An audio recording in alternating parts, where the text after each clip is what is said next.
Team India में ऐसा क्या है कि भाई साहब जब भी आप उनको ग्राउंड में उतरते हुए देखते हो तो आपको ऐसे लगता है कि यार ये कोई ना, जिसे कहते हैं कोई देव आ गए हैं, कोई याजूज माजूज की फौज उतर आई है, जो इनके सामने आता है उसके परखिच्चे उड़ा देते हैं। ऐसे ही है ना। मतलब आप ये देखो 2024 में इन्होंने 18 मैचेस खेले हैं। 2024 अभी पूरा नहीं गुजरा, इन्होंने 18 मैचेस खेले हैं, ये 16 जीते हैं, एक इनका जो मैच है वो ये हारे हैं और एक इनका नो रिजल्ट है। अब ये जो नो रिजल्ट वाला है ये मैं ढूंढ ढूंढ पागल हो गया, मैं कहा ये नो रिजल्ट इनका कौन सा मैच है, क्योंकि जो मैंने स्टैट देखा था हारे वाला तो मुझे पता है।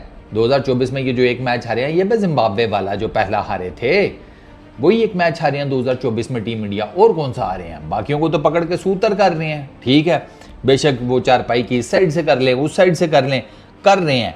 अब मुझे शक ये पड़ता है कि जो मैंने स्टैट देखा है उसमें गलती से वो जो अफगानिस्तान वाला मैच था ना, तीसरा बेंगलुरु वाला, वो टाइड, टेक्निकली तो वो टाइड में आता है, मतलब टाइड, और उसके बाद रिजल्ट जो सुपर ओवर में हुआ वो भी इंडिया जीता।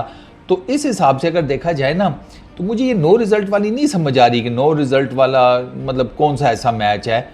ये जो अफगानिस्तान वाला मैच है जीते तो ये भी हैं, वो साफ सी बात है। अच्छा, अब 2024 में इनकी ये सिचुएशन है। 2023 में अगर आप आते हैं उसमें भी जनाब ये कोई 15-16 मैच जीते हुए हैं, कोई 5-6 मैच हारे हैं, एक आधा नो रिजल्ट है, उसके अलावा बाकी कुछ भी नहीं, जिसे कहते हैं फुल टाइम दे मार 4.5। ठीक हो गया। इसी तरह 2022 में चले जाओ, 2021 में चले जाओ, तो भैया पता है चक्कर क्या है? चक्कर यह है कि ये वो जिसे कहते हैं एक लंबी वो चली आ रही है, आप उसको क्या कहेंगे, एक टेक्निकल टर्म क्या होनी चाहिए, एक मेहनत, एक प्रॉपर सिस्टम, एक स्ट्रक्चर, ये सारा कुछ वो है जिसकी बेस के ऊपर आपको team India over the years dominate करती हुई नजर आती है। बीच बीच में हार जाते हैं, इसमें कोई शक नहीं है, लेकिन जो इनकी डोमिनेंसी है ना, अब मजे की बात यह है कि हारने के बावजूद टीम इंडिया की डोमिनेंसी कम नहीं होती। ये भी आपके सामने है। आप देखें, ये 2024 का वर्ल्ड T20 निकाल दें, उससे पीछे चले जाएं तो 11 साल हैं कोई आईसीसी का टूर्नामेंट नहीं जीते। ऐसे ही है ना। हालांकि कुछ आईसीसी के टूर्नामेंट्स अपने घर पर भी हुए। ये 2023 का ओडीआई वर्ल्ड कप, उसमें भी अनबीटन फाइनल में बैठे हुए थे, फाइनल हार गए। उससे पीछे वो 2016 का वर्ल्ड T20 था, वो भी इंडिया में हुआ। उससे आगे पीछे और भी कुछ हुए, जिसे कहते हैं वो इवेंट्स आगे पीछे, मतलब जाकर खेले, डोमिनेट कर रहे थे, सारा कुछ था, जीते कोई नहीं। लेकिन मज़े की बात यह है कि टीम इंडिया के ये सारे मेजर टूर्नामेंट्स हारने के बावजूद इनकी जो ओवरऑल क्रिकेट के ऊपर डोमिनेंसी ग्रिप है ना, वो एज इट इज़ है। सीरीज़ बायलैटरल ये ज़्यादातर जीत जाते हैं। मतलब लास्ट बायलैटरल सीरीज़ इंडिया कौन सी आ रहा था, कुछ याद पड़ता है? मुझे तो याद भी नहीं आ रहा। मेरा ख्याल है इंग्लैंड में शायद आ रहे थे, उसके अलावा तो कोई नहीं, मुझे तो ऐसा कोई नहीं याद आ रहा। ये साउथ अफ्रीका वाली भी वो बराबर है, इंग्लैंड में ही मुझे ऐसे शक पड़ता है। बट खैर, तो वो जो ओवरऑल डोमिनेंसी है ना वो कायम है, डिस्पाइट द फैक्ट कि ठीक है कोई मेजर 10-11 साल में नहीं जीते थे, सिवाय एक के ये वर्ल्ड T20 का जो टाइटल जीते हैं।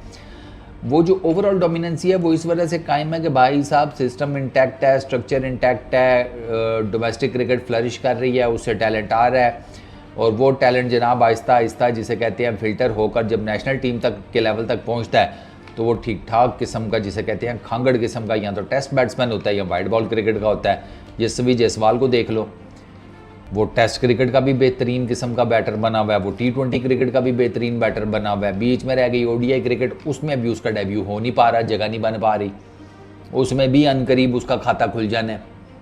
आपके सामने है इंग्लैंड के अगेंस्ट जो टेस्ट सीरीज़ हुई, आप उसमें उसकी परफॉर्मेंस देख लें। ठीक है, वो साउथ अफ्रीका में नहीं चला, साउथ अफ्रीका में तो बड़े बड़े नहीं चलते। वो जिस किस्म की वो 2 टेस्ट मैचेस में विकेट्स थी ना, वहाँ पर बहुत मुश्किल था किसी का भी चलना, जो साफ सी बात है। जो उन विकेट्स के ऊपर चल गया वो तो फिर क्या ही उसकी बात है। तो आप नॉर्मली होम सीरीज़ में जो है ना उसमें फ्लरिश करते हैं, उसमें आपका कॉन्फिडेंस जो है ना वो ज़्यादा होता है। तो यशस्वी जायसवाल को होम सीरीज़ में मौका मिला इंग्लैंड के अगेंस्ट, वो डोमिनेट कर गया। अच्छा, एक तरफ वो टेस्ट क्रिकेट में डोमिनेट कर रहा है, दूसरी तरफ उसी के ऑपोजिट जब आप सबसे शॉर्टेस्ट वर्जन पर आते हैं गेम के T20, उसमें भी भाई साहब अगले ने अपनी गेम चुकी हुई है। ये श्रीलंका वाला मैच उठाकर देख लो, मार धाड़ से भरपूर, यानी कि वो आते साथ ही पहली गेंद पर चौका, फिर उसके बाद तीसरे ओवर में मेरा ख्याल है उसने एक छक्का मारा, एक चौका मारा। वो छक्का वो देखने से ताल्लुक़ रखता था। उसकी Yashvi Jaiswal is just another example. ये सिर्फ मैं आपको एक एग्जाम्पल के तौर पे कोट कर रहा हूँ। और केस स्टडी तो भरी पड़ी हुई है, केस स्टडी से तो उनकी डोमेस्टिक क्रिकेट भरी पड़ी भी है। आप जाकर चेक कर लें, आपको कई ऐसे मेजर नाम हैं जो नज़र आएंगे जो डोमेस्टिक क्रिकेट खेल रही हैं। वो इंडिया के लिए अंडर 19 क्रिकेट खेल चुकी हैं, वो इंडिया के नेशनल टीम से नीचे के सारे लेवल्स को जिसे कहते हैं फिल कर चुके हैं, खेल चुके हैं। उनमें सरकार जगह नहीं बन रही नेशनल क्रिकेट के लिए, नेशनल टीम के लिए उनकी जगह ही नहीं बन रही। तो वहाँ तो इस लेवल के ऊपर चीज़ें हैं। तो ये आजकल में तो नहीं हुई ना, ये पुराना चला आ रहा है जिसकी वजह से अब वो डोमिनेट कर रहे हैं। आप T20 उठाकर देख लें, टेस्ट क्रिकेट उठाकर देख लें, ODI क्रिकेट उठाकर देख लें, उसकी उस डोमिनेंसी की रीज़न ये है कि एक तो वो अपनी गेम के साथ मुखलिस हैं, वो अपने स्ट्रक्चर के साथ मुखलिस हैं, वो अपने सिस्टम के साथ मुखलिस हैं। राहुल द्रविड़ एक्स्ट्रा पैसे नहीं लेता, VVS लक्ष्मण को हेड कोच की पोजीशन के लिए वो कहता है मैं सूटेबल नहीं हूँ, हैं मतलब गोटे चाहिए ये सारी बातें करने के लिए। आप राहुल द्रविड़ करोड़ों रुपए छोड़ है कि ज़रूरत नहीं है मुझे, मेरा तो काम हो गया, तो बस I am good with it. VVS Laxman एक प्रेस्टिजियस किस्म की नौकरी छोड़ रहा है क्योंकि वो कहता है कि यार मुझे लगता है कि मैं इसके काबिल नहीं हूँ। VVS Laxman one of the finest test players from team India, Indian cricket history for that matter. अच्छा, उसके बाद आप ये देखें कि वो उन्होंने वो फॉरेन कोचेज़ नहीं लेते, उन्होंने जितने फॉरेन कोचेज़ लेने थे ले लिए, उनसे उन्होंने सीखा। अब वो सारी चीज़ें सीखने के बाद उनके जो लोकल कोचेज़ हैं वो इम्प्लीमेंट कर रहे हैं। क्या राहुल द्रविड़, क्या रवि शास्त्री, क्या आप गौतम गंभीर। सिस्टम इसी वजह से तो वो इंडियन क्रिकेट फैंस को पता ही नहीं है कि हार होती क्या है।